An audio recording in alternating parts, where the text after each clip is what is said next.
2010년 이란 테헤란에서 남쪽으로 250km 떨어진 황량한 사막 한가운데 섰을 때 저는 발밑에서 희미한 진동을 느꼈습니다. 지하 15m, 수만 톤의 콘크리트를 통째로 들이부어 만든 요새 나탄즈 핵시설의 심장 박동이었죠. 고개를 들어 하늘을 보면 서늘한 금속 광택의 대공 미사일들이 모든 궤적을 촘촘히 겨냥하고 있었습니다. 미국 최정예 특수부대의 침투도 이스라엘 스텔스 폭격기의 융단 폭격도 이 두꺼운 콘크리트 무덤 앞에서는 무용지물이었습니다. 무엇보다 저를 숨 막히게 한 건 단 1바이트의 외부 데이터조차 허락하지 않는 완벽한 단절, 에어갭이었습니다. 인터넷 선 하나 꽂혀있지 않은 이 적막한 벙커 안으로 들어서자 핏빛 경고등만이 제 얼굴을 기괴하게 비췄습니다. 그때였습니다. 찢어지는 듯한 금속성 굉음과 함께 수천 대의 은빛 우라늄 원심 분리기들이 스스로 한계 속도를 돌파하기 시작했습니다. 눈앞에서 거대한 강철 기계들이 폭죽처럼 연쇄 폭발을 일으키며 날카로운 파편을 사방으로 쏟아냈습니다.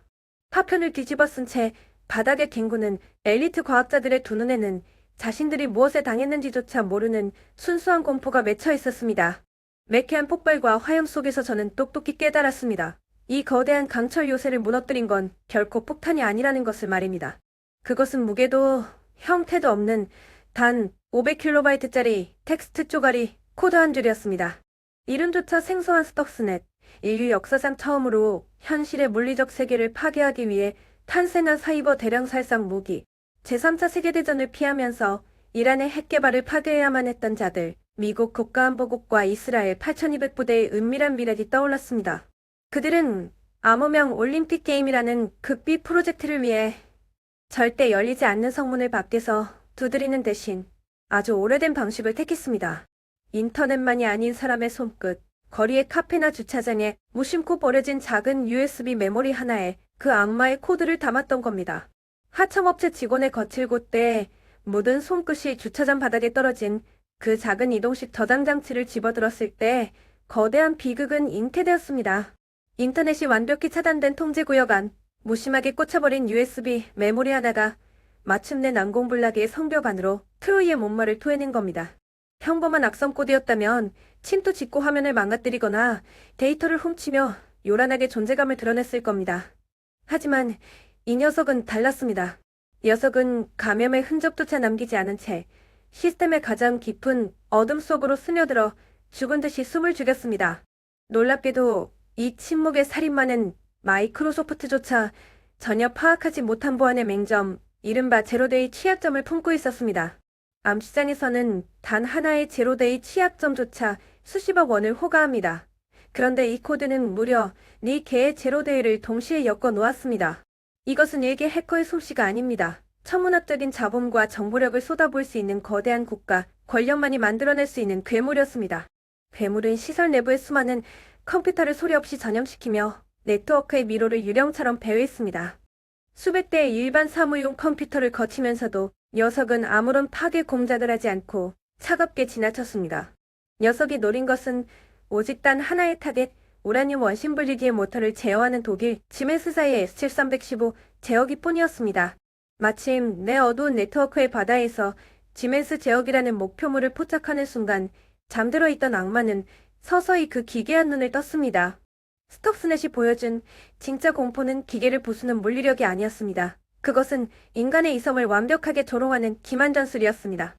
녀석은 원심 분리기의 정상 회전 속도인 1064Hz를 기계가 비명을 지르는 한계치 1410Hz까지 은밀하게 끌어올렸습니다. 그러고는 갑자기 이에르츠호 급브레이크를 밟았습니다. 초고속으로 달리던 쇳덩어리들이 내부에서부터 처참하게 산산조각 났습니다. 기계가 산산조각 나는 그 순간에도 통제실 모니터에는 모든 것이 완벽하게 정상이라는 평온한 초록색 글씨만이 선명하게 빛나고 있었습니다. 기계들이 굉음을 내며 부서져 내리는 순간에도 통제실의 경보 센서는 죽은 듯이 깊은 침묵을 지켰습니다. 마치 은행 강도들이 CCTV에 과거의 평온한 녹화본을 틀어놓고 금고를 털어가는 것과 같은 완벽한 조작이었습니다. 데이터상의 수치와 그래프는 1mm의 오차도 없이 완벽하고 부드러운 가동 상태를 가리키고 있었습니다. 하지만 그 완벽한 종이를 쥐고 밖으로 나간 과학자들의 눈앞에는 잿더미로 변해버린 거대한 강철통들만이 널브러져 있었죠. 최고의 지성이라 자부하던 엘리트들은 무너지는 이 섬을 부여잡지 못하고 서로를 향해 핏대 세운 비난을 쏟아내기 시작했습니다.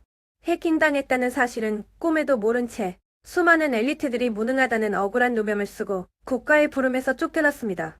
미국과 이스라엘은 이란의 쇳덩어리들뿐만 아니라 그곳에 있던 과학자들의 자부심과 정신까지 완벽하게 분쇄해버린 겁니다.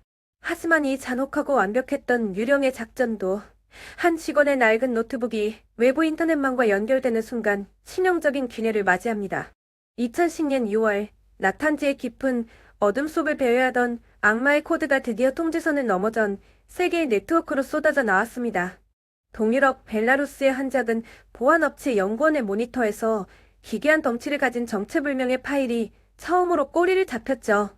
전 세계의 네로라 하는 보안 전문가들이 이 코드를 해부하기 위해 달라붙었고 곧 그들은 깊은 경악의 침묵에 빠졌습니다. 수백만 줄의 군더더기 없는 로직, 목적을 달성하면 스스로 소멸해 증거를 지워버리는 무시무시한 킬스위치까지 발견되었습니다. 전문가들은 떨리는 손으로 기록을 남겼습니다.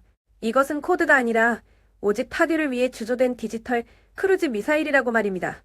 하지만 세상이 이 괴물의 정체를 알아챘을 때 이미 이란의 원심불리기 처녀대는 완벽한 고철 덩어리로 전락한 뒤였습니다. 소리 없는 암살자가 휩쓸고 지나간 자리, 이란이 국가의 명운을 걸었던 핵 개발의 시계는 거칠게 역회전하고 말았습니다.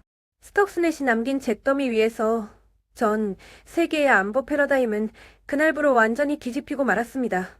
총알 한 발, 미사일 한 기 쏘지 않고도 적국의 가장 깊숙한 심장부를 물리적으로 도려낼 수 있다는 것이 증명되었기 때문입니다. 이제 여러분이 숨 쉬고 있는 이 거대한 도시의 심장부를 향해 보이지 않는 암살자가 반향을 틀었다고 상상해 보십시오. 살을 에이는 한겨울, 도시 전체에 온기를 공급하던 전력망이 단 한 줄의 악마적인 코드에 의해 일거에 숨을 거둡니다. 병원 중환자실에서 위태로운 생명을 연장하던 호흡기들이 일제히 멈춰서며 적막한 어둠만이 병동을 집어삼킵니다. 도시 외곽의 거대한 댐, 수문이 무작위로 열어져 쳐지고 수만 톤의 탕류가 잠든 사람들을 향해 무자비하게 쏟아져 내립니다. 하늘에서 폭격기가 날아오지 않아도 우리는 단 며칠 만에 문명이 붕괴하는 생지옥 한가운데를 걷게 될 것입니다. 우리는 인터넷이라는 이름 아래 모든 것이 핏줄처럼 얽혀버린 초연결의 시대를 아슬아슬하게 살아가고 있습니다. 인류는 어쩌면 이 세상에서 가장 편리하고 눈부신 유토피아를 건설한 것이 아닐지도 모릅니다.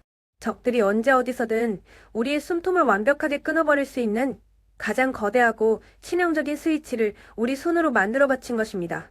화약 냄새도 귀를 찌는 괴놈도 존재하지 않는 21세기의 전쟁은 이미 거대한 서막을 올렸습니다. 여러분의 스마트폰과 노트북, 도시의 혈관을 타고 흐르는 보이지 않는 총알들이 지금 이 순간에도 허공을 가르고 있습니다. 우리는 결코 닫을 수 없는 판도라의 상자를 열어버렸고 디지털이 지배하는 이 무서운 심연 앞에서는 그 누구도 안전하지 않습니다. 보이지 않는 전쟁터의 한복판에서 지금까지 지식의 심연이었습니다. 끝없는 어둠 속으로 이어질 다음 진실이 궁금하시다면 구독과 좋아요로 이 여정에 동참해 주십시오. 감사합니다.